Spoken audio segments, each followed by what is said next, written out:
আমার আসলে একটা জানার বিষয় আছে আপনার কাছে, সেটা হচ্ছে যে এই আমার বাসায় আসলে ওই যে ইঁদুর অনেক উপদ্রব করে। আমার ওই চাউলের বস্তা কেটে দেয়, তারপর হচ্ছে আমার জামা কাপড় কেটে দেয়, তারপরে হচ্ছে ঘরে বিভিন্ন জিনিসপত্র নষ্ট করে। তা আমি তো থাকি হচ্ছে 5 তলায়। এখন এই ইঁদুরের উপদ্রব থেকে বাঁচার জন্য অনেকদিন অনেক চেষ্টা করার পর পরে একটা খাঁচা কিনে নিয়ে আসছি। তো খাঁচা কিনে নিয়ে এসে এটার মধ্যে ইঁদুর ধরি, ধইরা নিয়ে পানিতে চুবাই, চুবাইয়া মারি। এখন আমার জানার বিষয় হচ্ছে যে আমি যে এই কাজটা করতেছি এইটা ঠিক হচ্ছে কিনা। পানিতে চুবায় মারতেছেন, এটা তো মানে এটা তো কষ্ট দিয়ে মারতেছেন। আচ্ছা, এটা তাহলে মানে আমার এই মারাটা ঠিক আছে কিনা, মানে আমি কি মানে পানিতে চুবাই না মেরে যদি ইট দিয়ে থেতলাই মানে সেটা ঠিক হবে কিনা? আপনি যদি এরকম হয় যে আপনি নিজের সার্ভাইভ করার জন্য আপনার এটা করতেই হচ্ছে, এক নাম্বার কথা হচ্ছে যেটা ছাড়া আপনার উপায় নাই, আপনি এমন কাজ করতে পারেন যেন ইঁদুররা আপনার ওইখানে প্রবেশই করতে না পারে। এরকম যদি কিছু একটা মেকানিজম আপনি বানাতে পারেন যে তারা এখানে আসতেই পারলো না, তাহলে তো আপনাকে আর অযথা প্রাণী হত্যাটা করার দরকার পড়লো না। কিন্তু যদি সেটা না করতে পারেন এবং আপনার সার্ভাইভ করার জন্য যদি সেটা খুবই ইম্পর্টেন্ট হয়, ওইটা করা ছাড়া যদি আপনি অনেক মানে বড় সমস্যার মধ্যে পড়েন, তখনও সেই কাজটা অনৈতিকই থাকবে, কিন্তু আপনার সার্ভাইভ করার জন্য আপনি তখন সেটা করতে বাধ্য হন। অনেক সময় আমরা অনেক কাজ করতে বাধ্য হই, সেটা অনৈতিক, কিন্তু তারপরে আমরা সেটা করতে বাধ্য হই কারণ আমাদের নিজেদের টিকায় রাখতে হয়। এবং সেই কাজটা করার সময় আমরা যেটা খেয়াল রাখি যেন সেই প্রাণীটার কষ্টটা কম হয়। আমরা যদি সার্ভাইভ করার জন্য কাউকে মারতে হয়, আমরা চেষ্টা করি যেন তার কষ্টটা কম হয় অন্তত।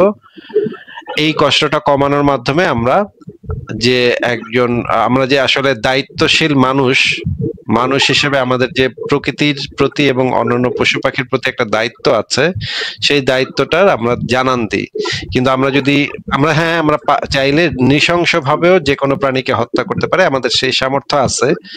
কিন্তু যখন আমাদের সামর্থ্য থাকে তখন আমাদের রেসপন্সিবিলিটিও বেড়ে যায়, আমাদের দায়িত্বশীলতাও বেড়ে যায়। যখন আমাদের সামর্থ্য শক্তি বেড়ে যাবে তখন আমাদের দায়িত্বশীলতাও বেড়ে যাবে। এই জিনিসটা আমাদের মাথায় রাখতে হবে। আপনি যে পানিতে চুবায় চুবায় মারতেছেন, এটা তো ভয়ঙ্কর ভাবে কষ্ট হচ্ছে সেই প্রাণীগুলার। এটা না করে কি অন্য কোনো উপায় নাই, বা তাদেরকে আশাটা বন্ধ করে দেওয়ার মতো কোনো উপায় নেই আপনার কাছে? না, আমার কাছে প্রথম কথা হচ্ছে যে আমার এই ঘরের মধ্যে, আমি তো 5 তলায় থাকি, 5 তলায় আমার সাথে আরো 2-3টা ফ্যামিলি থাকে। তো আমি চাইলেও আসলে ওইভাবে এটা কিভাবে আসছে সেটাই আমি জানি না। আমি তাদের আশা বন্ধ করবো কিভাবে, কারণ দরজার নিচ দিয়ে অনেক ফাঁক টাক থাকে, একটা বিষয়। 2 নম্বর বিষয়, আপনি যে তাহলে কষ্টের কথা। দরজার ফাঁকগুলা কি বন্ধ করা যায় না? কোনো কাঠ দিয়ে বা অন্য কিছু দিয়ে দরজার ফাঁকটা বন্ধ করা যায় না? হ্যাঁ, দরজার ফাঁক বন্ধ করা যায়, কিন্তু হয় কি দিনের বেলা সারাদিন তো অনেক সময় খোলা থাকে, সেক্ষেত্রে ওই টাইমের মধ্যেও দিনের বেলা ওরা ঢুকাঢুকি করে। তো মনে করেন যে আমি গত রাত্রেবেলা আমি ঘুমাইতে পারি না, হচ্ছে কিচির মিচির করে।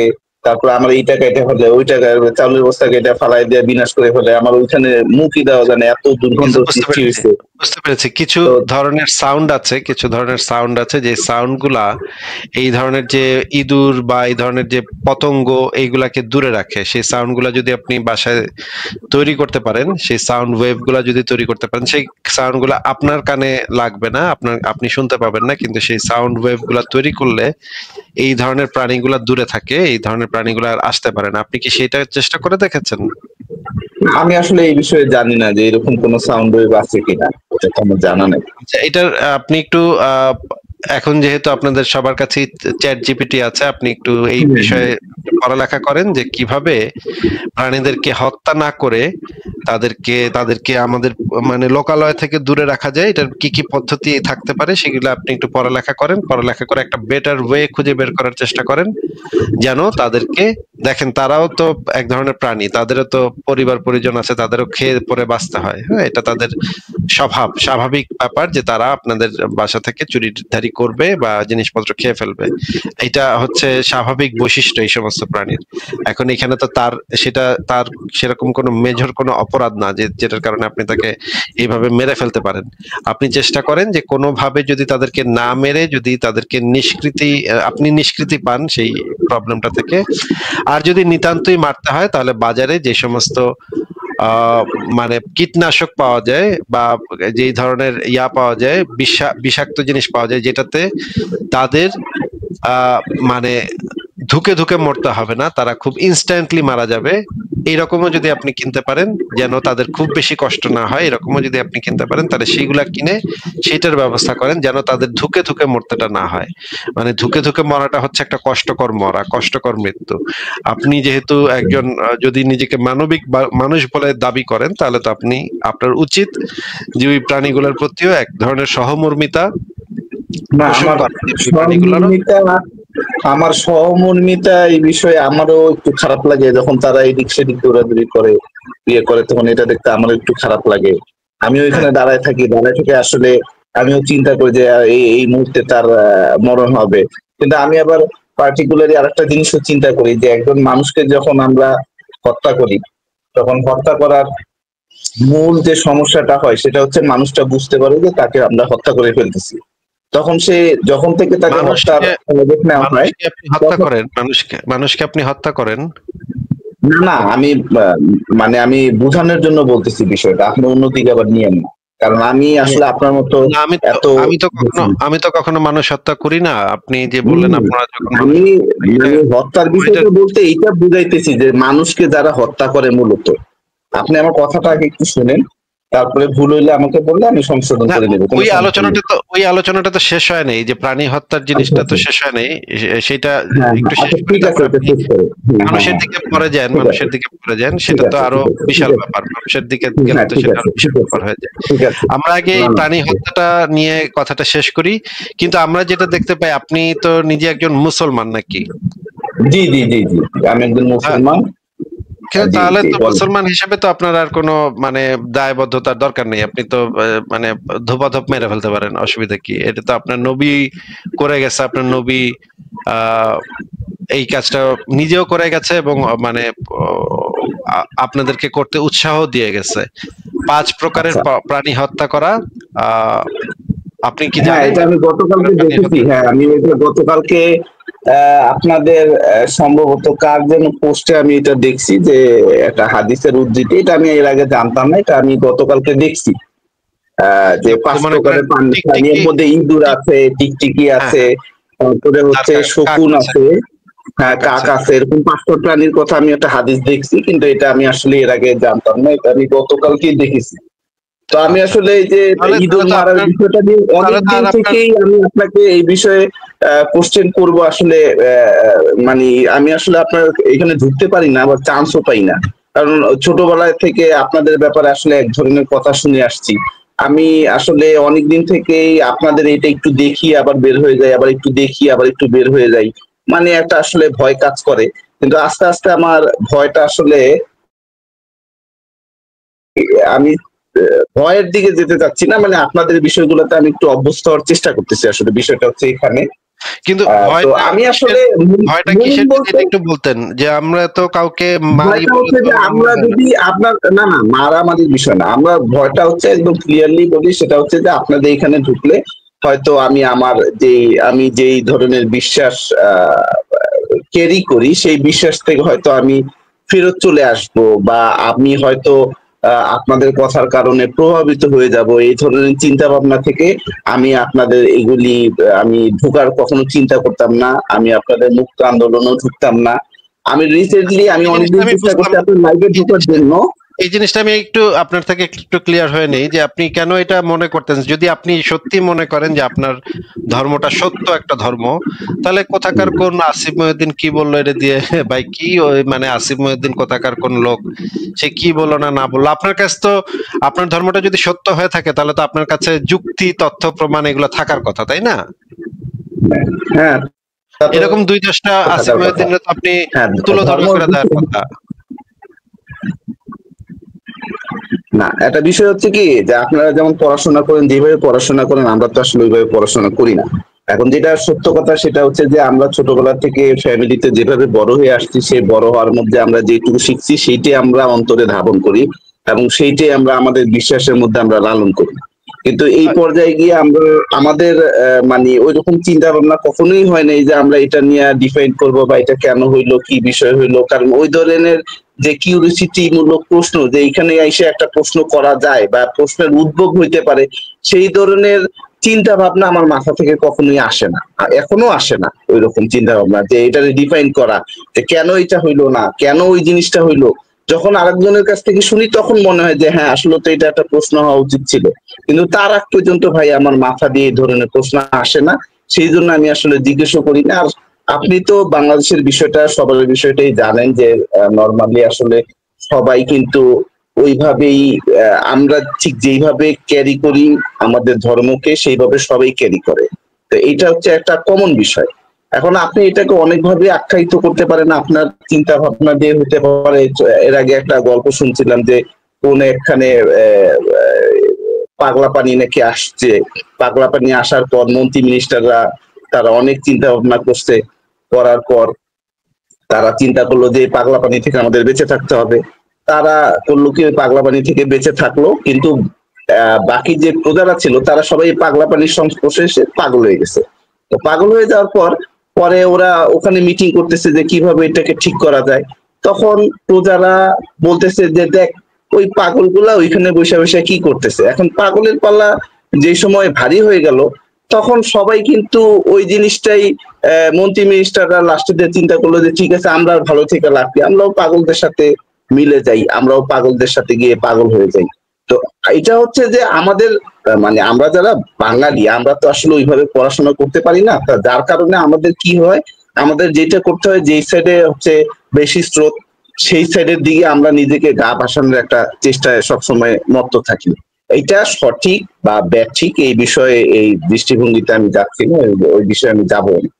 তো আমি আসলে মূলত আপনাদের কিছু কিছু বিষয় আমার কোশ্চেন হয়েছে, যে কারণে আমি অনেকদিন থেকে আপনার সাথে চেষ্টা করতেছি ঢোকার জন্য, কিন্তু সময় আসলে মিলে আসতেছে না। এর মধ্যে একটা কোশ্চেন হচ্ছে ইঁদুরের বিষয়টা। তো ইঁদুরের বিষয়টা আমি দাঁড়ায় দাঁড়ায় আমার খারাপ লাগতো। আমি মানুষের কথা এই জন্য আপনাকে বললাম, আসিফ ভাই আমাকে একটু সুযোগ দিবেন। সেটা হচ্ছে যে যদি আমরা কোনো মানুষকে মারতে যাই বা যদি কাউকে মেরে ফেলতে চাই, তাহলে সে কিন্তু বিষয়টা বুঝে যে আমাকে সে মেরে ফেলতেছে, সেই ক্ষেত্রে তার বুঝ। আর ইঁদুরকে যখন আমরা মারতে যাই, ইঁদুর কিন্তু ভাই বুঝে না যে তাকে যে মেরে ফেলা হবে, সে শুধু কষ্টটাই ভোগ করে। কিন্তু মানুষের ক্ষেত্রে একটা মানুষকে যদি মারতে চাওয়া হয়, তাহলে সে মারার আগে মৃত্যু যন্ত্রণাটা তৈরি হয়। এই দুই জায়গায় হচ্ছে তাদের, আমার কাছে যেটা মনে হয় এই দুইটা জায়গায় হচ্ছে এখানে পার্থক্য। এই পার্থক্যের কারণে মানুষ মারা হচ্ছে মহাপাপ। আপনি চাইলে একজন মানুষকে মারতে পারবেন না, কারণ হচ্ছে যে সে মৃত্যুর আগে সেই বিষয়টা বোঝে। কিন্তু যে ধরনের ইঁদুর বা অন্যান্য প্রাণী, আমার যতটুকু ক্ষুদ্র জ্ঞানে আমি যেটা বুঝি যে তারা বিষয়টা বুঝে না। যেমন আমি রাস্তা দিয়ে হেঁটে গেলাম, হুট করে আইসা আমার বাচ্চাটা চাপা দিয়ে মেরে ফেললো, আমি কিন্তু ওই কষ্টটা ছাড়া, মরার কষ্টটা ছাড়া আর বাকি কষ্টগুলি পাইলাম না। কিন্তু আমারে কেউ যদি ধরে নিয়ে বলে যে তোরে আগামীকালকে মেরে ফেলা হবে, এই যে মেরে ফেলা হবে এই একটা দিন যে আমার মরণ যন্ত্রণা ওই বলার সাথে সাথে শুরু হয়ে গেল, পার্থক্যটা কিন্তু এইখানেই। তারপরে আমি ইঁদুর মারার সময় যখন আমি দেখি যে ইঁদুর এদিকে দৌড়ায় একবার, এদিকে দৌড়ায় একবার, তখন আমার কাছে একটু মায়া লাগে যে এটারে উঠাই আচ্ছা ফেলবো কিনা বা ভাই, ছেড়ে দিব কিনা। আপনাকে একটা প্রশ্ন করি, আপনি কি দেখেছেন এই জিনিসটা যে কোরবানির সময়, যে কোরবানির আগের রাতে গরুগুলা কান্না শুরু করে এবং হ্যাঁ হ্যাঁ আমি দেখেছি, হ্যাঁ দেখেছি, আমি এবং দেখেছি। যখন তারা কারণ দেখে আমি যে শুরু করে এটা তো আসলে হিসাব করলে সাইন্টিফিক কি কোনো ব্যাখ্যা আছে কিনা আমি জানি না। এটা আপনার কাছে থাকলে আপনি আমাকে একটু বলতে পারেন যে আসলে এটা কি কোনো ওরা বুঝে কিনা, না, মানে ওদের ওই প্রাণীগুলোর বোধ তো শক্তিটা আছে কিনা। কিছু বেসিক সেন্স তো তাদের থাকে, কিছু বেসিক জিনিস তো তারা বোঝে। মানে এটা কি প্রাণী বিজ্ঞানিক ভাবে জগতের প্রমাণিত কিনা। প্রাণী জগতের ভিতরে এরকমের অনেক কমিউনিটি পর্যন্ত দেখা যায়। শিম্পাঞ্জিদের ভিতরে ধর্মের মতো একটা জিনিসও দেখা যায়, মানে তাদের একটা কালচারও আছে, হ্যাঁ। এবং হাতিদের মধ্যে দেখা যায় যে একটা হাতি যদি মারা যায় তখন অন্য হাতিগুলা সেখানে শোক পালন করে। এই জিনিসটা কি আপনি জানেন যে হাতিরা যে তাদের একটা সঙ্গী মারা গেলে তারা যে শোক পালন করে? আপনি কাকদেরও খেয়াল হ্যাঁ, দেখবেন, একটা কাক যদি মারা কিছু যায় কিছু অনেকগুলা প্রাণী কাক আছে যারা এগুলি এরকম, আমরা মাঝে মধ্যে ভিডিওতে আমরা প্রায় সময় দেখি যে একটা কুকুর মারা গেছে আর একটা কুকুর এসে তারা টানাটানি করতেছে অথবা আদর করতেছে, অথবা একটা কুকুর মারা গেছে আর একটা বাচ্চা এসে তারে দুধ খাওয়াইতেছে, এরকম আমরা দেখি। এবং এটা তাদের আপনি মধ্যে যে দেখেছেন? সঙ্গীহীনতা এটা দেখি। হ্যাঁ এটা এটা আমি কি আপনি দেখি। দেখেছেন যে একটা দুইটা পাখিকে আপনি পালতেন, একটা পাখি মারা গেল, তারপর আরেকটা পাখি আর বেশি দিন বাঁচে না। আমাদের বাসাতেই হ্যাঁ আমাদের যে হ্যাঁ ঢাকার হ্যাঁ বাসায় আমি দেখেছি, ছিলাম, হ্যাঁ টিয়া দেখেছি, পাখি, এরকম দেখছি আমি। দুইটা টিয়া পাখি আমাদের ছিল, হ্যাঁ দুইটা টিয়া পাখির ভিতরে একটা হ্যাঁ মারা গেল। হ্যাঁ, মারা যাওয়ার পর আর পরের যে সঙ্গী যে পাখিটা সেটা আর বেশি দিন বাঁচে নাই, মাত্র কয়েকদিনের ভিতরে এটাও মারা গেছে। আমরা আগেই আচ্ছা বুঝতে পেরেছিলাম যে এটাও মারা যাবে, কারণ এটার খাওয়া দাওয়ার প্রতি কোনো মনোযোগ নাই। সে এদিক অবাক মানে খুবই হতাশ হয়ে আকাশের দিক তাকায় থাকে সারাক্ষণ।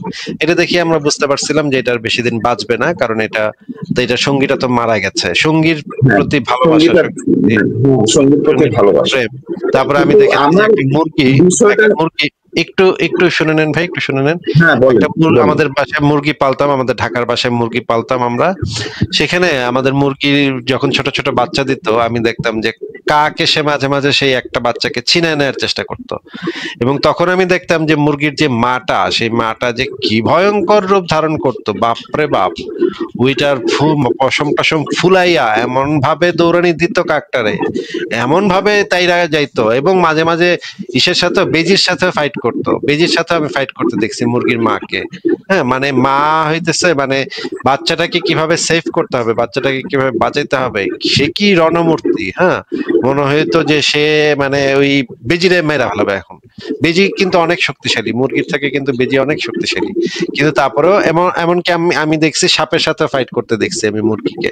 তো এই যে বেসিক যে জিনিসগুলা, সেন্স, যে প্রিয়জনের প্রতি ভালোবাসা, প্রিয়জনকে যে মাইরা ফেলতেছে কেউ, বা আমাকেও যে কেউ মাইরা ফেলবে, এই সেন্স গুলা কিন্তু প্রাণী জগতের ভিতরে কাজ করে।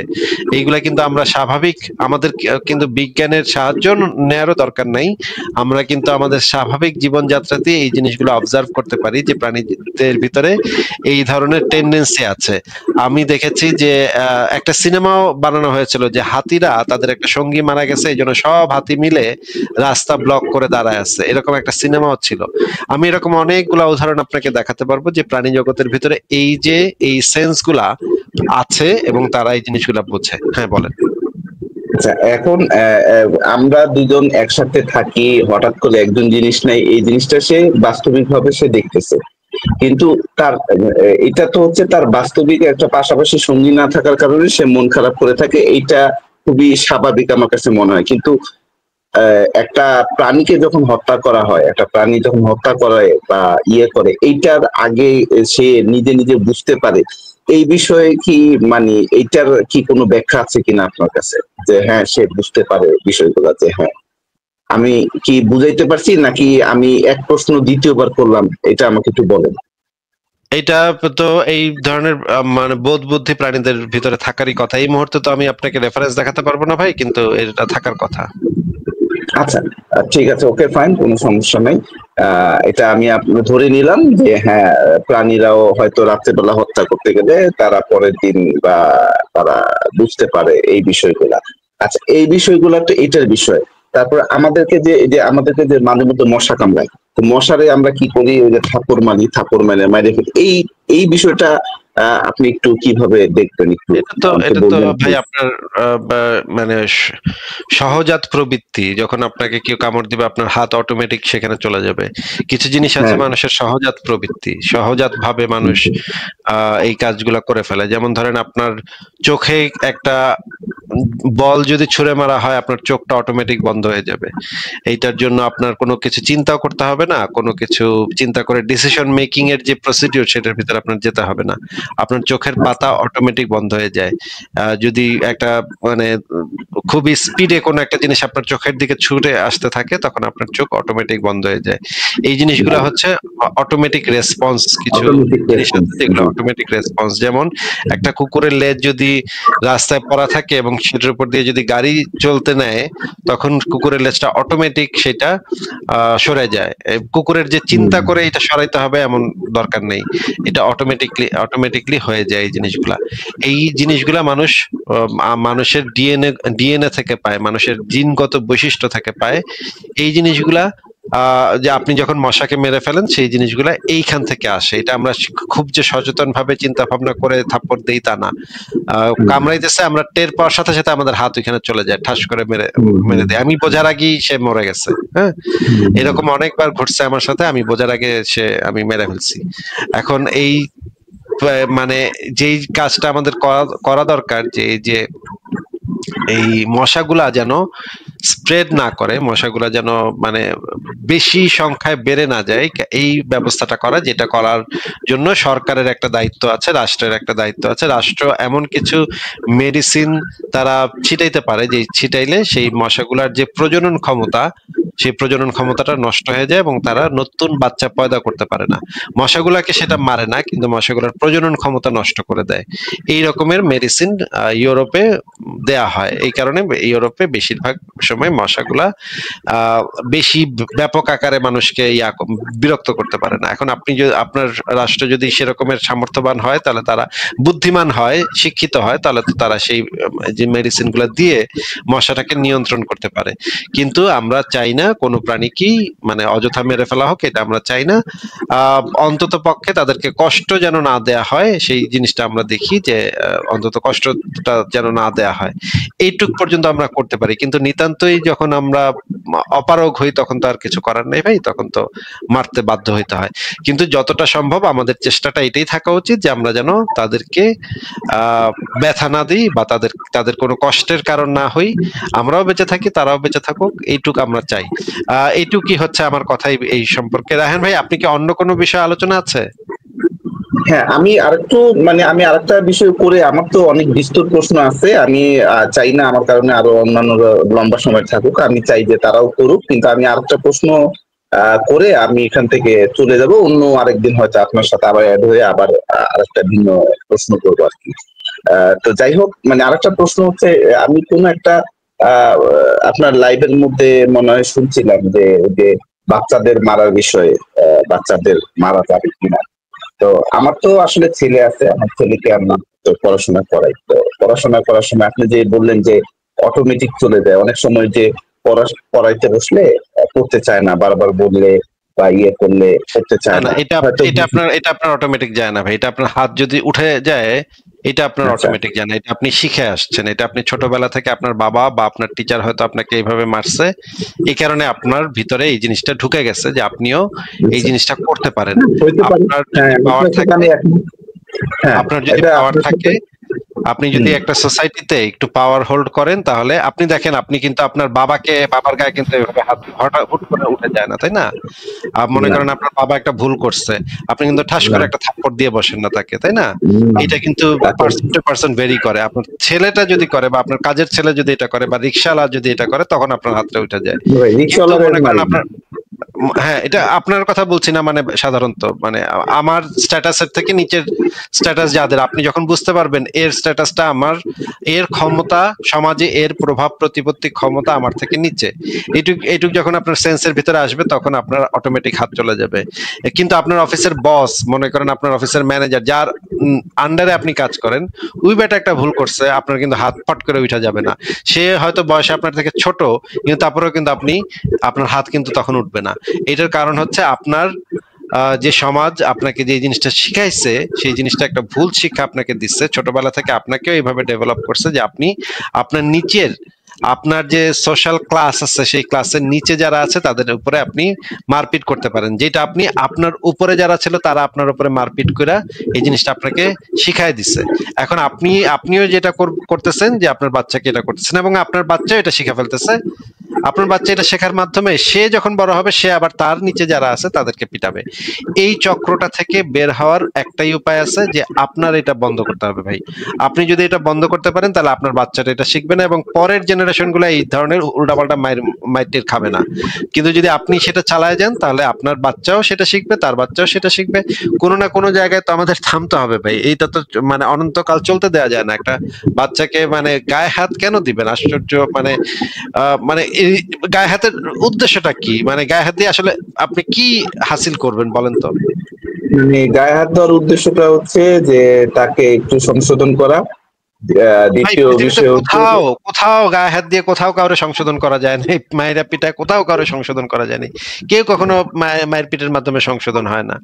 মানুষ শুধুমাত্র সংশোধন হয় তাকে এই কাজটা কেন খারাপ সেই জিনিসটা তাকে বুঝায় দিলে, সে যখন রিয়ালাইজ করে এই জিনিসটা খারাপ, এবং তার সাথেও যদি ওই ঘটনাটা ঘটে, তখন তার সাথে ঘটলে কি হবে, এটা যখন রিয়ালাইজেশনের মধ্যে আসে তখন মানুষ এই কাজ থেকে বিরত হয়। মারপিট করে ভাই পৃথিবীর কোথাও কাউকে কখনো কোনো সভ্যতায় এই জিনিসটা হয় নাই, এটা পসিবল না। মারপিটের মাধ্যমে শুধুমাত্র তাকে ভয় দেখানো সম্ভব, এবং সেই ভয়টা একটা সময় তার ভিতরে বিকৃতির জন্ম দিবে। একটা সময় সে ওই মাইটটা শিখে সে আরেক জায়গায় অ্যাপ্লাই করার চেষ্টা করবে। সে এই মাইটটা কখনো আপনার ছেলের ভিতরে সীমাবদ্ধ থাকবে না ভাই। আপনার ছেলেটা এই মাইটটা শেখার পরে হাজার হাজার মানুষকে মারবে। এটা অনেক জায়গায় ছড়ায় যাবে, এই মারপিটটা অনেক জায়গায় ছড়ায় যাবে ভাই। এটা দ্বারা কোনোদিন কোনো বাচ্চাকে কখনো কিছু শেখানো যায় নাই। আপনি চাইল্ড সাইকোলজির আধুনিক বইপত্র পড়তে পারেন, কিভাবে বাচ্চাদেরকে বড় করতে হয়, কিভাবে তাদের সাথে কমিউনিকেট করতে হয়, তারা কি রকম চিন্তা করে, তারা কোন কাজটা করতে পছন্দ করে, কোন কাজটা অপছন্দ করে, কিভাবে তাদেরকে বললে তারা সবচেয়ে ভালো বোঝে, এই জিনিসগুলো আপনি একটু পড়ালেখা করেন। অনেক বইপত্র আছে অনলাইনে, আপনি দেখবেন যে আপনি যদি এই প্রপার ওয়ে গুলা ফলো করেন তাহলে দেখবেন আপনার বাচ্চাকে আর মারপিট করার দরকারও পড়বে না, এমনকি বকা দেওয়ারও দরকার পড়বে না। বলেন, এটা কি শুধু মাত্র ছোটদের ক্ষেত্রে প্রযোজ্য নাকি বড়দের ক্ষেত্রে প্রযোজ্য? সবার ক্ষেত্রে প্রযোজ্য, কারোর গায়ে হাত দেওয়া যদি সবার ক্ষেত্রে যদি প্রযোজ্যই হয়, তাহলে ওই রাষ্ট্র যেই আইন করে যে মানুষকে শাস্তি দেয়, তাহলে এটার মাধ্যমে কি মানুষ কি সংশোধন হয়? তাহলে রাষ্ট্র কখনো কোনো শারীরিক শাস্তি দিতে পারে না কাউকে। যেমন ধরেন আপনাকে পুলিশ ধরে নিয়ে পিটায়, মানে 1 সপ্তাহ রিমান্ডে নিয়ে উল্টা করে পিটায়, এটা পৃথিবীর কোনো পুলিশ করতে পারে না ভাই, এটা নিষিদ্ধ, আইনত নিষিদ্ধ এই কাজ। জাতিসংঘের মৃত্যুদণ্ড যেটা দেয়, ওইটার ব্যাপারে পরে আসতেছি, মৃত্যুদণ্ড ব্যাপারটা পরে আসতেছি। জাতিসংঘ থেকে ঘোষণা আছে, জাতিসংঘ থেকে পরিষ্কার ঘোষণা আছে, কোন ধরনের কোনো মানুষকে কোনো ধরনের শারীরিক, রাষ্ট্র থেকে তো একেবারেই না, রাষ্ট্র থেকে তো সম্পূর্ণ নিষিদ্ধ, কোনো শারীরিক নির্যাতন, কোনো ধরনের মানে মারপিট এগুলা করাই যাবে না, এগুলা একদম সভ্য পৃথিবীতে একদম সম্পূর্ণভাবে নিষিদ্ধ। এবং যে বাংলাদেশ সহ কয়েকটা দেশে এখন পর্যন্ত মৃত্যুদণ্ড প্রথা চালু আছে, যেটা আমরা বিরোধিতা করি। ইউরোপিয়ান ইউনিয়নভুক্ত দেশগুলোতে অলরেডি মৃত্যুদণ্ড প্রথা বাতিল হয়ে গেছে, বিলুপ্ত হয়ে গেছে। অনেকগুলা দেশ সিগনেচার করেছে যে এটা মানুষের মৌলিক মানবাধিকারের লঙ্ঘন, মৃত্যুদণ্ড কারো কোনো শাস্তি হতে পারে না। মানুষের শাস্তি দেওয়ার উদ্দেশ্য, মানে বিচারের উদ্দেশ্যটা হওয়া উচিত সংশোধনমূলক, প্রতিশোধমূলক না। যখন এটা সংশোধনমূলক হয় তখন তাদেরকে কিভাবে সেই অপরাধ থেকে ফিরিয়ে আবার একজন ভালো মানুষে পরিণত করা যায়, একজন সামাজিক মানুষে পরিণত করা যায়, সেই চেষ্টাটা করা হয়। পৃথিবীর সভ্য দেশগুলো এখন মৃত্যুদণ্ড প্রথা বাতিল করে দিয়েছে, কিন্তু এখনো কিছু দেশে, বাংলাদেশের মতো, বাংলাদেশ, পাকিস্তান, ইন্ডিয়া, এই সমস্ত কিছু দেশে এখনো মৃত্যুদণ্ড প্রথা চালু আছে। কিন্তু জাতিসংঘ থেকে বারবার চাপ দেওয়া হয় যে মৃত্যুদণ্ডর প্রথা যদি চালু থাকেও সেটা সংখ্যার যেন অনেক কমায় আনা হয়, বেশিরভাগ মানুষকে যেন যাবজ্জীবন কারাদণ্ড দেওয়া হয়, মৃত্যুদণ্ডটা যেন না দেওয়া হয়। কারণ মৃত্যুদণ্ড হচ্ছে এমন একটা মানে বিশ্রী ব্যাপার, যে বিশ্রী ব্যাপারের মধ্যে দিয়ে আপনি মানে মানুষের বিচারে নানা ধরনের ভুল ত্রুটি হইতে পারে। হ্যাঁ, এখন একজন মানুষ যদি ভুল বিচারের কারণে বা ভুল তথ্য প্রমাণের কারণে যদি সে মারা যায়, তখন তো তাকে আর ফিরায় আনা সম্ভব না। তাহলে তার জীবনটা তার ফিরে দেওয়া যায় না। মানে ধরেন 5 বছর জেল দিচ্ছে, সেটা তাও না হয় মেনে নেওয়া যায় যে হ্যাঁ 5 বছর লস করছে এই লোকটা, জীবনের 5টা বছর নষ্ট হয়েছে তার, এটা না হয় কোনো না কোনো ভাবে সেইটাকে কনসিডার করা যায় যে সরকার থেকে কিছু সাহায্য সহযোগিতা কইরা টইরা এটা ম্যানেজ করা যায়। কিন্তু যার জীবনটা কেড়ে নেওয়া হয়েছে সেই জীবনটা তো আর কখনো ফেরত পাওয়া সম্ভব না। এই কারণে মৃত্যুদণ্ড প্রথা বেশিরভাগ সভ্য দেশেই এখন নিষিদ্ধ। ভাই বলেন। আচ্ছা, ঠিক আছে, তার মানে মৃত্যুদণ্ড প্রথা, তাহলে যদি আমি মনে করেন কেউ যদি কাউকে ইচ্ছাকৃত ভাবে হত্যা করে, তাহলে তাকে কি মৃত্যুদণ্ড কি দেয়া যাবে না? মৃত্যুদণ্ড যদি মানে নিষিদ্ধ হয় তাহলে তো দেয়া যাবেই না। আর যদি কেউ কাউকে ইচ্ছাকৃত ভাবে ইচ্ছা করে হত্যা করে, তাহলে তাকে মারাটা কি অনুচিত? ইচ্ছাকৃতভাবে সে কেন হত্যা করতেছে সেই জিনিসটা জানতে হবে, সেই জিনিসটা দেখতে হবে। সেই জিনিসটা ভালোভাবে আমাদের যারা অপরাধ বিজ্ঞানী আছে তারা সেই জিনিসটা ভালোভাবে ইনভেস্টিগেট করবে যে কেন এক্স্যাক্টলি, কেন কোন সমস্যাটার কারণে এই ঘটনাটা ঘটলো, এই লোকটা কেন ইচ্ছাকৃতভাবে এই লোকটাকে মারতে গেল, এবং তার যে বেড়ে ওঠা, তার যে ডেভেলপমেন্ট, সেই ডেভেলপমেন্টে কোথায় কোথায় ত্রুটি ছিল সেই জিনিসগুলো আইডেন্টিফাই করতে হবে। নিশ্চয়ই এমন ভাবে তাকে বড় করা হয়েছে বা এমন কিছু সে শিখছে ছোটবেলা থেকে, যেই কারণে সে, দেখেন আমার বাচ্চাকে ছোটবেলা, আমি জার্মানিতে থাকি, আমার বাচ্চাকে ছোটবেলা থেকে ময়লা কোন জায়গায় ফেলতে হবে সেই জিনিসটা একদম ছোটবেলা স্কুল থেকে একদম শিখাই দিতেছে। আমি আমার চোখের সামনে সে বড় হচ্ছে, আমি একদম জানি মানে সব সময় সে কোন ময়লাটা কোন জায়গায় ফেলতে হবে। 4-5 প্রকারের ময়লা আছে, এই 5 প্রকারের ময়লা কোন ময়লাটা কোন বক্সের ভিতরে ফেলতে হবে সেটার আলাদা বক্স আছে, সেই বক্সের বাইরে আপনি কখনো ফেলবেন না। এইটা যখন আপনাকে ছোটবেলা থেকে শেখানো হবে, ছোটবেলা থেকে আপনার মাথায় এই জিনিসটা ঢুকায় দেওয়া হবে, আপনি বড়ই হবেন এই আইডিয়া নিয়ে যে আপনার এই পলিথিনের ময়লাটা এই জায়গায় এই হলুদ বক্সের ভিতরে ফেলতে হবে, আর কোন ময়লাটা কোন বক্সের ভিতরে ফেলতে হবে আপনার অটোমেটিক আপনার ভিতরে চলে আসবে এই জিনিস। তখন এই শিক্ষাগুলো যদি দেয়া যায় একটা বাচ্চা থেকেই, তখন তো সে বড় হয়ে ময়লা যেখানে সেখানে ফেলতে পারবে না, ফেলা তার পক্ষে কঠিন হয়ে যাবে। তা এই কারণে যে, আর এইটা দেখেন একটা ময়লা ফেলার মতো একটা সামান্য বিষয় এইভাবে শেখাচ্ছে, ট্রাফিক সিগন্যাল কিভাবে মেনটেন করতে হয়, কিভাবে ফলো করতে হয়, সেই জিনিসটা আমাদের এখানে স্কুল থেকে শেখানো হচ্ছে, যে কোন সিগন্যাল পড়লে কোন লোগো দেখলে আপনি কি করবেন, সেগুলা প্রত্যেকটা জিনিস এখানে শেখানো হচ্ছে। এই শিক্ষা ব্যবস্থার ভিতর দিয়ে যে বড় হবে, সে তো মানুষ মারা তো অনেক দূরের, মানুষ মারার কথা তো সে মানে ইয়াই করবে না, কল্পনাই করবে না। তারপরেও এখানেও কিছু ঘটনা ঘটবে যে মানুষ মানুষকে মারবে, এরকম কিছু ঘটনা ঘটবে, অবশ্যই ঘটবে, সব সমাজই ঘটে। কিন্তু এই জিনিসগুলো অনেক কমায় আনা যায়, এই জিনিসগুলো অনেক মানে কন্ট্রোল করা যায় এই প্রপার শিক্ষা দেওয়ার মাধ্যমে। যদি এই রকমের কাউকে পাওয়া যায় যে ইচ্ছাকৃতভাবে আরেকজনকে হত্যা করছে, তখন ধরে নিচ্ছি ইচ্ছাকৃতভাবেই হত্যা করছে, এরপরেও তো তাকে মেরে ফেললে তো সেই সমস্যাটার সমাধান হইল না, তাকে জাস্ট মানে একটা ব্যথা দেয়া হইলো বা তার জীবনটা কেড়ে নেওয়া হইলো। এমনকি আপনি মানে গ্যারান্টি দিতে পারবেন যে সেই ব্যক্তিটা ইচ্ছাকৃতভাবে কাউকে হত্যা করছে, তাকে যদি আমরা মৃত্যুদণ্ড দেই, এরপরে আর কেউ ভয় পেয়ে কেউ আর ইচ্ছাকৃতভাবে কাউকে মারবে না, এরকম তো কোথাও ঘটে নাই ভাই, এরকম কোনো আমাদের কাছে সারা সম্ভব না ভাই, এরকমটা তো হওয়া সম্ভব নাই।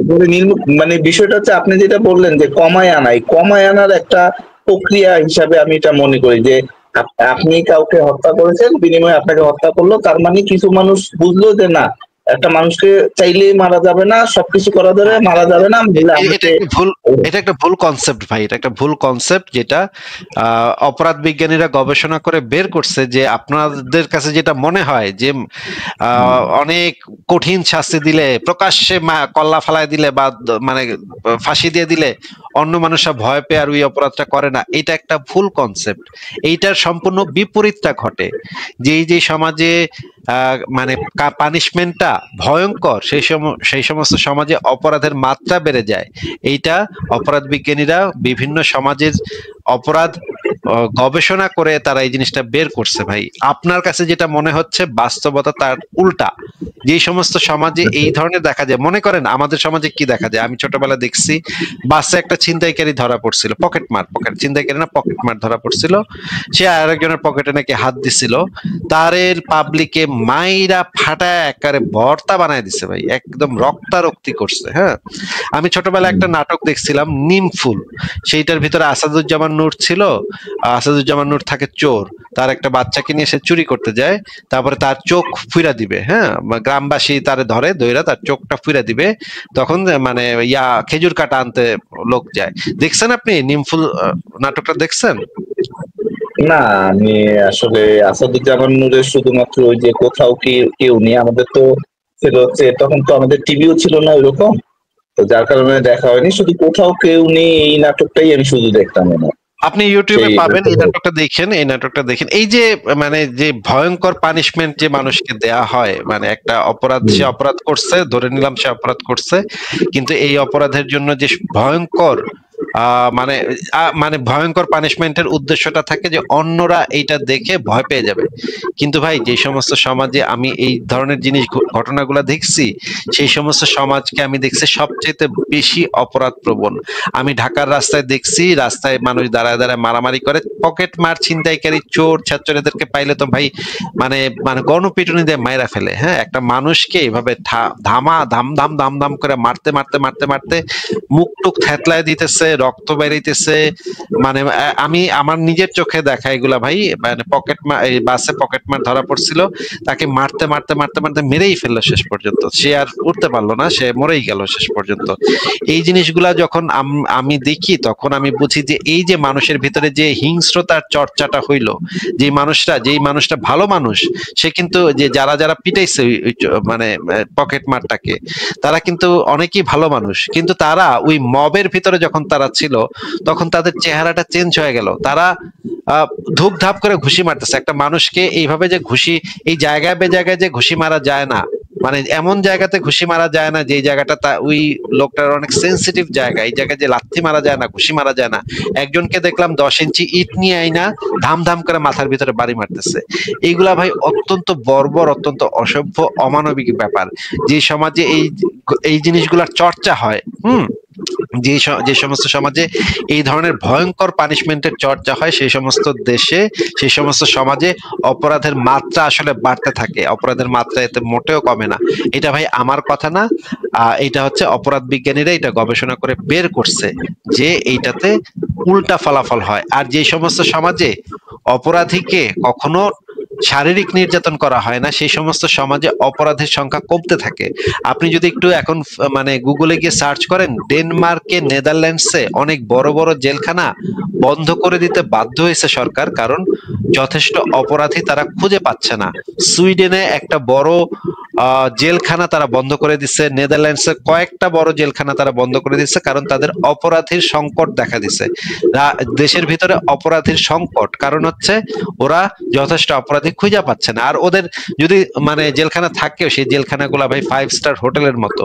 আপনি যদি একটু নেটে সার্চ করেন যে পোল্যান্ডের বা পোল্যান্ড, হ্যাঁ হ্যাঁ দেখেছি, জেলখানা অনেক সুন্দর।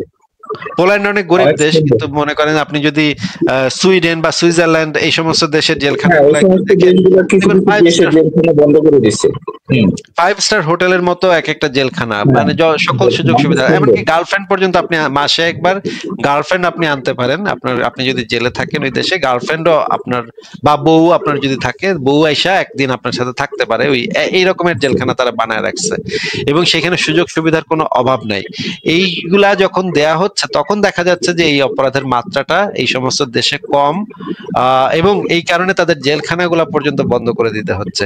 কিন্তু আপনি যদি বাংলাদেশের কথা বিবেচনা করেন, বাংলাদেশে আপনি এমন কোন সরকারি অফিস নাই যেখানে আপনি ঘুষ ছাড়া কোনো কাজ করতে পারবেন, এমন কোন পুলিশ নাই, এমন কোন ব্রিজ নাই যে ব্রিজগুলা 2 নম্বর টাকা দিয়ে করা হয় নাই। এই যে মানে বাজেট দেখাইছে 100 কোটি টাকা, বানাইছে 50 লাখ টাকা দিয়ে, বাদ বাকি পুরো টাকা খায় দিছে, ইঞ্জিনিয়ার খাইছে নাইলে নেতা খাইছে।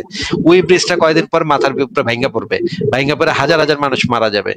এই জিনিসগুলা বাংলাদেশের এই প্রত্যেকটা ইঞ্চিতে ইঞ্চিতে দুর্নীতি, পাটপারি, মানে জোট চুরি, বদমাইশ গুলা সমস্ত মানে মানে দুর্নীতিবাজ, মানে বর্বর অসভ্য গুলা বাংলাদেশে বসে আছে।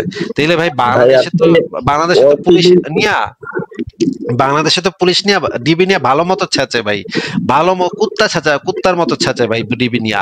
আমি নিজের চোখে দেখা ডিবি পুলিশ, যে আমি যখন রিমান্ডে ছিলাম তখন আমি দেখছি যে ডিবি পুলিশ একজন ফেন্সিডিল ব্যবসায়ীরে উল্টা করে ঝুলায়া পিটাইতেছে। আমি দেখা তখন তাদেরকে থামানোর চেষ্টা করছে, আমি থামাইতে পারি নাই, ডিবি পুলিশ আমার কথা শুনে নাই। আমি উপকমিশনারকে বললাম যে আপনার এই মুহূর্তে আপনার এই টর্চার বন্ধ করতে হবে, কিন্তু তাকে টর্চার করা বন্ধ করে নাই। ভাই এত যদি মানে মাইর দেখা যদি ভয় পায় মানুষ, এতই যদি ভালো হয়ে যায়, তাহলে তো এই যে যেই ফেন্সিডিলের যে মানে ব্যবসায়ী, এই ব্যবসায়ীরা যেভাবে পিটায়, ডিবি পুলিশ যেভাবে পিটায়, এগুলো দেখে সব মানুষ ভালো হয়ে যাওয়ার কথা। এরকম তো ভাই বাস্তবে ঘটে না। তো তাহলে আপনি কিভাবে এই জিনিসগুলো বলতেছেন? মানে বিষয়টা হচ্ছে কি, আমি আপনার সাথে আরেকটু যদি যোগ করি, সেটা হচ্ছে যে আমাদের এখানে যখন বৃষ্টি হয়, তখন বৃষ্টি হলে রিক্সাওয়ালারা কিন্তু 20 টাকার বেলা 40 টাকা বাড়ায় দিয়ে চুক্তিটা বসে থাকে। রিক্সাওয়ালা কিন্তু যেতে যাবে না। আবার দেখেন যে কোনো কারণে যদি এলাকার মধ্যে কোনো জিনিসের দাম বাড়ে, যদি শুনে তাহলে ওই জিনিসটা দোকান থেকে আউট হয়ে যায়, তখন আর বিক্রি করে না। তো এইগুলি আসলে রুট লেভেল থেকে। তো এই যে এই সমস্যা, এই দুর্নীতিগুলা, আর আপনি যেটা বললেন যে ডেনমার্ক বা পোল্যান্ডের ওদের যে অপরাধের প্রবণতা কম, এইটা আমি যেটা মনে করি সেটা হচ্ছে মূল যে বিষয়টা, সেটা হচ্ছে যে আমাদের অর্থনৈতিক অসচ্ছলতার কারণে এই জিনিসগুলো বেশি করে হচ্ছে আমার কাছে মনে হয়। কারণ এই অর্থনৈতিক দিক দিয়ে দেখা গেছে যে রাজনৈতিক দলগুলো, যেই দল ক্ষমতায় যায় সেই দল অনেক কোটি কোটি টাকার মালিক হয়ে যায়, অনেক টাকা পয়সা কামায়। এই জিনিসগুলা সাধারণ পাবলিক দেখে দেখে তারাও আকর্ষিত হয়, যার কারণে প্রভাব প্রতিপত্তি বিস্তার করার জন্য তখন তারা একজন আরেকজনের উপরে চওয়ার হয়, তখন একজন আরেকজনকে অন্যায় ভাবে মারে, এই কাজগুলা করে।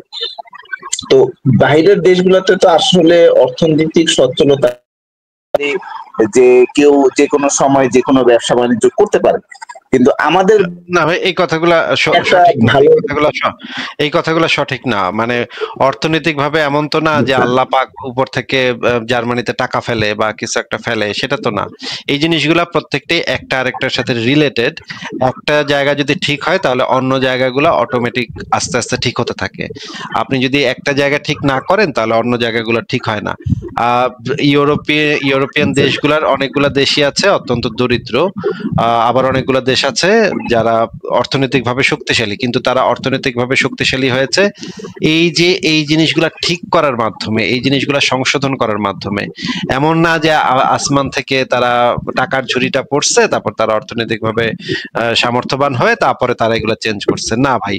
এখানে যে বিপ্লবগুলো হয়েছে, এই অঞ্চলে যে সেকুলারিজমের যে উত্থান ঘটেছে, শিল্প বিপ্লব হয়েছে, এই বিপ্লবগুলোর মাধ্যমে তারা সময়ের সাথে সাথে এই জিনিসগুলো রিয়ালাইজ করছে, সমাজে কি কি পরিবর্তন আনতে হবে, কি রেনেসা হয়েছে, সেই রেনেসার মাধ্যমে তারা এই সভ্যতা অর্জন করেছে। এই জিনিসগুলা তাদের অর্জন। এই জিনিসগুলা উপর থেকে পড়া কোনো জিনিস না ভাই, যে আসমান থেকে পড়লো আবার আমরা পায়ে গেলাম, না ভাই, সেই রকম না।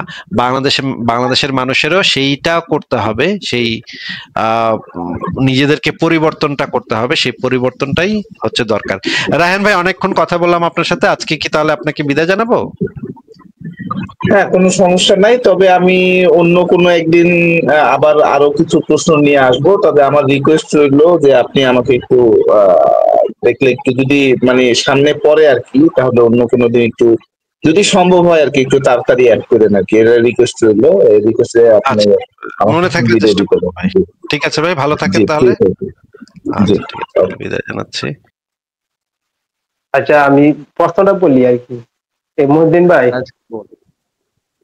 ওই হ্যাঁ যে বলেন। আমি বলতে চাইতেছি যে আল্লাহ তাআলা ওই যে সূরা নাস ফালাকের অর্থগুলা পড়ছেন না আপনি? হ্যাঁ হ্যাঁ, পড়ছি, সব সূরাই আমি পড়ছি, সব সূরার অর্থ আল্লাহ পড়ছি। তাআলা ওই যে একটা জাদুর একটা শক্তি আছে না, জাদুর একটা আধ্যাত্মিক শক্তি, এটা এটা কি আপনি বিশ্বাস করেন? জাদুর কোনো আধ্যাত্মিক শক্তি নেই ভাই, জাদু হচ্ছে একটা ট্রিক্স, যেটা মানুষকে দেখায় জাদুকররা আনন্দ দেয়। যেমন ধরেন, আপনাকে একটা কার্ডের ম্যাজিক, আমি নিজেও 2-3টা ম্যাজিক ট্রিক জানি, হ্যাঁ। আমি নিজেও 2-3টা ম্যাজিক করতে পারি, জাদু দেখাতে পারি। যদিও খুব একটা মানে ভালো জাদু না, কিন্তু 2-3টা জাদু আমিও দেখাতে পারি। এবং ছোটবেলা আমি আরো বেশ কয়েকটা পারতাম। একটা হইতেছে জ্বলন্ত কলাকে, মানে আগুন আলা কলা খায় ফেলা, সেটাও আমি করতে পারতাম। সেটা একটা একটা কেমিক্যাল লাগে, সেটা যদি কলার উপরে ছিটায় দেয় এবং সেখানে যদি আগুন ধরায় সেটা খেয়ে ফেলা যায়। Please stop, please stop. এই ধরনের কথা আচ্ছা, লাইভে বলতে হয় না ভাই। আপনি একজন বিবাহিত পুরুষ, বাচ্চা কাচ্চা আছে, এই ধরনের কথা বলতে হয় না লাইভে ভাই। আসিফ ভাই, ভাই, আপনি কথাগুলো কাট করে সব জায়গায় সব সময় এখানে যাবে। আসিফ ভাই, ওই যে এই যে আমার আসিফ কথা, ভাই, এটা কি ভাই? এই কমেন্টটা কি আমার, আসিফ ভাই? এই কমেন্টটা কি আবার বলেন? আসিফ ভাই, ঠিক আছে, তারপরে তারপরে তারপরে আমি আরো কয়েকটা জাদু জানি, যেটা হচ্ছে একটা আল্লাহর কয়েনের রাস্তে জাদু ভাই, জানি, আল্লাহর রাস্তে থাকুক ভাই। কয়েনের জাদু জানি কয়েকটা, কার্ডের জাদু জানি কয়েকটা। এবং এই জাদুগুলা দেখাইতে আমি পোলাপান পাইলে পোলাপানদেরকে আমি এই জাদুগুলা দেখাই, এবং জাদু দেখাই আমার খুব মজা লাগে, পোলাপানও খুব মজা পায়। পোলাপানও বলে ও ওয়াও, কি দারুণ, কি দারুণ জাদু। সেগুলো দেখে আমারও ভালো লাগে, পোলাপান গুলারও খুব মজা লাগে, তাদের এক্সাইটমেন্ট দেখে আমারও খুবই ভালো লাগে। এই ধন্যবাদ, জিনিসগুলো উত্তর পাইলাম। এই জিনিসগুলা হচ্ছে, এবং পৃথিবীতে অনেক মানে ইউরোপ আমেরিকাতে যে জাদুকরেরা আছে তাদের দু একজনের সাথে আমার কথা হয়েছে, তাদের সাথেও আমি আলোচনা করছি বিভিন্ন জাদু, যে এই জাদুটা তুমি কেমনে করলা সেটা জিজ্ঞেস করছি। তারা আমার দু একজন বলছে যে তারা আসলে জাদুটা কেমনে করে সেটা তারা আমাকে এক্সপ্লেন করে দিছে। এগুলো প্রত্যেকটা জাদুই হচ্ছে একটা ট্রিক্স, এক একটা ট্রিক্স। সেই ট্রিক্স গুলা করা হয় মানুষকে আনন্দ দেওয়ার জন্য। জাদু বইলা কোনো মন্ত্র পড়া ভাই কোনো কিছু করণ যায় না ভাই। মন্ত্র পড়লে কোনো কিছু হয় না, দুনিয়ার কোনো কিছু পরিবর্তন হয় না মন্ত্র পড়া। মন্ত্র পড়ে যদি কিছু হইতো তাইলে আজকে মনে করেন আপনারা মুমিন বান্দারা বাসায় বয়ে বয়া ইসরায়েলের ধ্বংস করে দিতেন মন্ত্র পড়া, বুঝছেন? ওগুলা দিয়ে কোনো বালটা ফালান যায় না। যেটা করণ যায় মন্ত্র পড়ে কোনো কাম হয় না, মন্ত্র পড়ে কোনো অসুখ ভালো হয় না, মন্ত্র পড়ে কোনো প্লেনও উড়ে না আকাশে। মনে করেন আপনি গাড়ি চালা এক জায়গায় যাইতেছেন, আপনার তেল শেষ হয়ে গেছে, গ্যাস শেষ হয়ে গেছে, মন্ত্র পড়া তখন গাড়ি চলবো না ভাই। ওই সমস্ত জাদু ফাদু দিয়া তখন গাড়ি চলবো না ভাই। জাদু জিনিসটা হচ্ছে একটা ট্রিক্স যেটা মানুষকে আনন্দ দেওয়ার জন্য করা হয়। এইটাতে কোনো সমস্যা নেই, এটা একটা ভালো কাজ, যে কাজটা হচ্ছে মানুষকে কিছুটা বিনোদন দেয়া।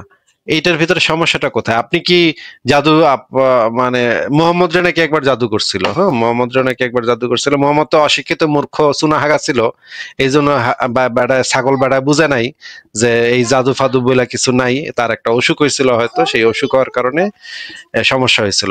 যখন মানুষ অশিক্ষিত মূর্খ বর্বর গ্রাম্য এইরকম থাকে, তখন তারা এই যে অসুখ বিসুখ হইলে তারা মনে করে জাদু করছে, অমুকে জাদু করছে, চোখ লাগছে, অমুকের নজর লাগছে।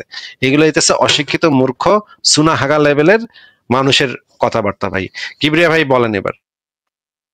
আচ্ছা ভাইয়া বুঝছি। এখন আমি যখন একলা একলা হাঁটি ভাইয়া, যেমন জঙ্গলের দিক দিয়ে যাইতেছি, তখন আমার যে একটা ভয় লাগে, এই ভয়টা কই থেকে আসে আসিফ ভাইয়া? ভয়টা আসে কারণ হচ্ছে আমরা যখন প্রাচীন কালে যখন আমরা গুহাবাসী মানুষ ছিলাম, গুহাতে বসবাস করতাম, তখন আমরা প্রধানত ছিলাম আমরা শিকারী। আমরা শিকার করতাম, জঙ্গলে জঙ্গলে শিকার করে বেড়াইতাম। সেই সময় অন্ধকারের মধ্যে বিভিন্ন ধরনের প্রাণী আমাদের উপর আক্রমণ করত।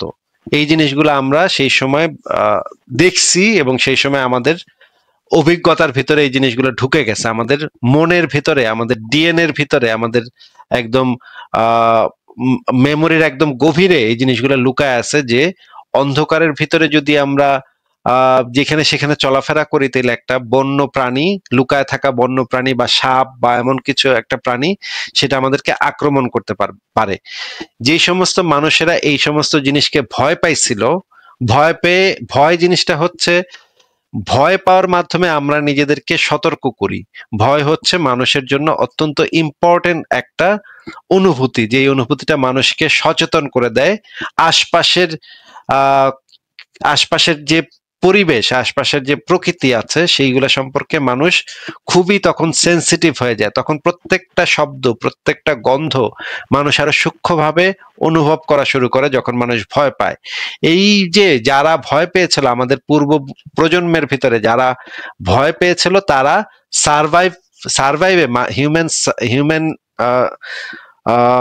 স্পিসিসের মধ্যে সারভাইভের এসে এটা একটা বেনিফিট দিছিল, আমাদেরকে একটা বেনিফিট দিছিল। যে বেনিফিটটা হচ্ছে, যারা বেশি ভয় পাইছে তারা সচেতন হয়েছে আশপাশের পরিবেশ সম্পর্কে, এবং তারা নিজেদেরকে সেভ করার জন্য দ্রুত সেখান থেকে হাইটা গেছে, অথবা লুকায় গেছে, অথবা এমন কিছু একটা প্রোটেকশন ব্যবস্থা নিচ্ছে যেটার কারণে তারা নিরাপদ হইতে পারছে।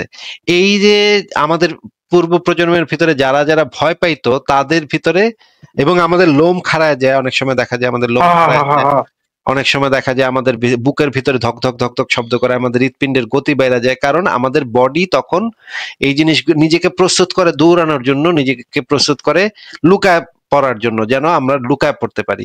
এই জিনিসগুলো আমাদের বডি তৈরি করে এই জন্য যেন আমরা প্রোটেকশন নিতে পারি, কোনো একটা প্রোটেকশন নিতে পারি। এবং আমাদের পূর্বপুরুষদের মধ্যে যাদের ভিতরে এই টেন্ডেন্সিটা ছিল, তারা সার্ভাইভ করতে পারছে, মানে তারা বাইচা থাকতে পারছে, তারা ভালো সার্ভাইভ করতে পারছে, এবং তারা বংশ বিস্তার করতে পারছে। যেই বংশ বিস্তার করার কারণে আমরা এখন উৎপন্ন হয়েছি, আমাদের প্রজন্মটা আসছে, এই আমাদের প্রজন্মটা আসছে সেই সব জেনারেশনের কারণে, যারা ভয়টা পাইছিল, আর যারা ভয়টা পায় নাই, যারা সিনা টান করে হাইটা গেছে, তারা মারা পড়ছে। তারা বেশিরভাগই বন্য পশু পাখি, সাপ, বিচ্ছু ইত্যাদির হাতে মারা পড়ছে। তারা সার্ভাইভ করতে পারে নাই। শুধুমাত্র তারাই সার্ভাইভ করতে পারছে যারা ভয়টা পাইছে এবং প্রোটেকশনের ব্যবস্থাটা নিচ্ছে। এবং তাদের বাচ্চা কাচ্চাই হচ্ছে আমরা, তাদের পরবর্তী প্রজন্মই হচ্ছে আমরা। এই কারণে আমরা আমাদের সেই পূর্বপুরুষের সেই ভীতির যে অনুভূতিগুলা, সেই অনুভূতিগুলো আমাদের ডিএনএ এর ভিতরে নিয়ে নিয়ে বড় হয়েছি। এই কারণেই আমরা ভয় পাই। এখনো আমরা ইলেকট্রিসিটি চলে গেলে, আমরা অন্ধকার হয়ে গেলে একটু ভয় লাগে, ধক করে একটা লাগে। কারণ হচ্ছে আমরা অন্ধকার জিনিসটাই যে বন্য পশু পাখির আক্রমণের একটা মানে পরিস্থিতি, সেই জিনিসটা আমাদের ভিতরে সে ট্রিগার হয়ে যায়। কিন্তু এখন আমরা জানি যে আসলে বাসায় অন্ধকার হয়ে গেল, বন্যপ্রাণী এসে আমাদের আক্রমণ করবে না। কিন্তু তারপরে আমরা ভয়টা পাই, কারণ আমরা সেই পুরনো যে স্মৃতি, আমাদের যে পূর্বপুরুষের যে স্মৃতি, সেই স্মৃতিগুলা আমরা বহন করি। বলেন কিবরিয়া। তো ওই আমার প্রশ্ন হইলো ওই যে যেরকম এই রুমের ভিতরে বসে বসে ভূত এফএম, এরপরে যে ভৌতিক সিনেমা গুলো আছে না, হলিউড বলিউড ভৌতিক সিনেমা গুলো দেখলে কিন্তু একলা একলা ভয় লাগে। মনে করেন এই যে কি হইতেছে না হইতেছে, মনের ভিতরে ধুপ করে উঠে। এটা তো আর ইয়াও না আর কি। আচ্ছা, আপনি তো একটু উত্তর দিচ্ছেন যে আদিমকালের প্রাচীন মানুষ সেইগুলো আমাদের ভিতরে রয়ে গেছে দেখে এটা এরকম। আমি বিষয়টা বুঝতেছি। আর একটা ওই যে ভূত প্রেতের ভয়, মানুষের পশু পাখির প্রতিও ভয় আছে এবং অজানার প্রতি ভয় আছে। যে জিনিসটা মানুষ জানে না, যে জিনিসটা অভিজ্ঞতা নাই, সেটার প্রতিও মানুষের ভয় আছে। যে জিনিসটা জানে না, তখন মানুষ সেফ ফিল করে না। আপনি যেই রাস্তাতে আগে কখনো যান নাই, আগে কখনো হাঁটেন নাই, আর যেই রাস্তাতে আগে আপনি হাঁটছেন, সেই রাস্তাতে হাঁটতে আপনি সেফ ফিল করবেন, যে আমি তো চিনি এই রাস্তা, কোন দিকে যে আমি তো চিনি, আপনি নিরাপদ বোধ করবেন। আর যে রাস্তাটা আপনি আগে কখনো হাঁটেন নাই, সেই রাস্তাটা সম্পর্কে আপনি যখন নিশ্চিত না, তখন আপনার ভিতরে মনে একটু ভয় কাজ করবে, যে এই রাস্তাটাকে আমি চিনতে পারবো নাকি পারবো না। একটা দ্বিধাদ্বন্দ্ব আপনার ভিতরে কাজ করবে। এই যে অজানার প্রতি যে অনিশ্চয়তার প্রতি মানুষের এক ধরনের ভয় আছে, যে ভয়টাও ওই একই জায়গা থেকে আসে। এইটা অনেক সময় দেখা যায়, তখন আপনি এই ভয়টার চর্চা করেন, ভূতের কথা ভাইবা, বা মানে এমন কিছু, আল্লাহর কথা ভাইবা মাঝে মাঝে ভয় পান, শয়তানের কথা ভাইবা মাঝে মাঝে ভয় পান। এমন কিছু কিছু সত্যের কথা আপনি ভাবেন যেগুলো বাস্তবে অস্তিত্বশীল না, কিন্তু ভয়টা, আপনি যেই ভয়টা পান, সেই ভয়টা ওই কারণেই পান যে প্রাচীনকালে যে আপনি আপনার অজানার প্রতি ভয়, পশু পাখির প্রতি ভয়, নিজের সার্ভাইভেলের জন্য আপনি যে ভয়টা পাইতেন, সেই ভয়টাই পান। অনুভূতিটা এক, কিন্তু আপনি সেটাকে আবার মানে একটু ইয়াও করতে পারেন। আমিও মাঝে মাঝে ভূতের সিনেমা দেখি, এবং ভূতের সিনেমা দেখতে আমার খুবই মজা লাগে। আমার এই ভয়ের অনুভূতিটা চর্চা আমি করি, যদিও আমি ভূতেও বিশ্বাস করি না, আমি আল্লাহও বিশ্বাস করি না, কিন্তু ভূতের সিনেমা দেখতে ভাই আমার ফ্যান্টাস্টিক মজা লাগে। আমি কিছুদিন আগেও একটা ভূতের সিনেমা দেখলাম। আর ওই যে কনজুরিং সিনেমাটা তো আমার খুবই ফেভারিট। বলেন। আমার সবচেয়ে ফেভারিট হচ্ছে এক্সোরসিজম, এইটা হচ্ছে আমার সবচেয়ে ফেভারিট সিনেমা। এরপরে অন্য অনেকগুলা ভূতের সিনেমা আছে যেগুলো আমার খুবই ফেভারিট। আচ্ছা, তাইলে এইগুলা, এই যে আমাদের যে অন্তরের ভিতরে ভয়, হাসি, খুশি, এগুলা কি মৃত্যুর পরে সব শেষ, ধ্বংস, আর কোনো কিছু নাই? আপনি এইটা বিশ্বাস করেন নাকি? আমি এটা বিশ্বাস করি না ভাই। আমি এটা জানি যে মৃত্যুর পরে যেহেতু আমাদের বডি নষ্ট হয়ে যাবে, সেহেতু আমাদের এই অনুভূতিগুলোও নষ্ট হয়ে যাবে। আপনার বডিটা যখন কবর দিবে, কবর দেওয়ার পরে এটা পচে গলা যাবে, এবং বডি না থাকলে আপনার তো হরমোন হবে না, শরীরে তো হরমোন আইব কই থেকে? এই যে আপনি খুশি হন, যে আপনি রাগ করেন, যে আপনি হিংসা করেন, এইগুলা হচ্ছে আপনার শরীরের নানা ধরনের হরমোনের কারণে এই অনুভূতিগুলো আপনার হয়, নানা হরমোনাল প্রভাব। এগুলো আবার নিয়ন্ত্রণ করা যায়। আপনারা যদি হরমোন পুশ করে দেয় বাইরে থেকে, আপনি দেখবেন খুব খুশি খুশি লাগতেছে। আপনারা যদি ওষুধ দেয়, দেখবেন সাইকোলজিস্টরা ওষুধ দেয়, ওই ওষুধটা দিলে মনে অনেক খুশি খুশি লাগে, সারাক্ষণ খালি হাসতে ইচ্ছা করে। ওই রকম কিছু মানুষ আছে, যে কিছু মানে মানসিক সমস্যায় আক্রান্ত কিছু রোগী আছে যাদেরকে এই ওষুধগুলা দেওয়া হয়। ওই ওষুধটা খাইলে তাদের মন মেজাজ সারাক্ষণ ফুরফুরা থাকে, খুব বিরাট। অনেকে দেখবেন গাঁজা খায় খুব বিরাট ফুরফুরা হয়ে যায়, সে সারাক্ষণ মজ মস্তিতে থাকে। এই জিনিসগুলা নির্ভর করে আপনার বডির উপরে, বডি ফাংশনের উপরে। সেই আপনার বডিতে যদি সেই মেডিসিনটা দেয়া হয়, সেই মেডিসিনটা আপনার বডির সাথে কাজ করে আপনাকে ফুরফুরা মেজাজ করে দিতে পারে, আবার দুঃখিত মেজাজও করে দিতে পারে, আবার কান্নাকাটিও আপনি করতে পারেন। ওই একটা ওষুধ আছে, সেই ওষুধ খেলে আপনি সারাক্ষণ খালি কান্নাকাটি করবেন, এরকম ওষুধ আছে। তার মানে হচ্ছে এগুলো সব নির্ভর করতেছে আপনার বডির উপরে, আপনার রক্তের উপরে, আপনার মানে অন্যান্য যে বডির অর্গান আছে সেই অর্গান গুলার উপরে, হরমোনের উপরে নির্ভর করতেছে। এগুলা ভাই বাইরের কিছু না। এইগুলা যদি না থাকে তাহলে আপনার হরমোনই তো আইব না, তাহলে আপনি খুশি হইবেন বা রাগ করবেন বা দুঃখ পাইবেন, এগুলো কইতে পাইবেন? এগুলো তো হরমোনই নাই, তখন বডি নাই তো হরমোন আইব কই থেকে? বুঝছি। আচ্ছা ঠিক ভাই, আছে, আর কিছু বলবেন? ওই যে আমি বলতে চাইছি আর কি, ওই যে এই যে মনে করেন কেউ আমাকে অপমান করলো, মানে অপমান করলে কিরকম লাগে আপনি তো বুঝেন। এই মনে করেন 10 জনের সামনে আপনাকে কেউ অপমান করলো, তো অপমান করার যে বিষয়টা, এটা মানে মনের মাঝে ঘুরতে থাকে, এরপরে কষ্ট, বুঝছেন? তো এদের থেকে কিভাবে মুক্ত পাওয়া যাবে আমাকে একটু বলেন তো আমাকে। ফারাজ ভাই, আপনি কি কিছু বলবেন? ভাই আমি কি কম ভাই, না ভাই এই ধরনের ফালতু আলাপ করি না ভাই। আপনার অপমানের কষ্টে আপনি যদি আহ, আহ, শেষ হয়ে যান তাহলে বি বেটার, এর থেকে বেটার বেটার পার্সন হওয়ার চেষ্টা করেন, যেন আপনার এরপরে কেউ অপমান না করে। ঠিক আছে কিবরিয়া ভাই, তাহলে আজকে আপনাকে বিদায় জানাই। আচ্ছা, ঠিক আছে, ভালো থাকেন, বিদায় জানালাম।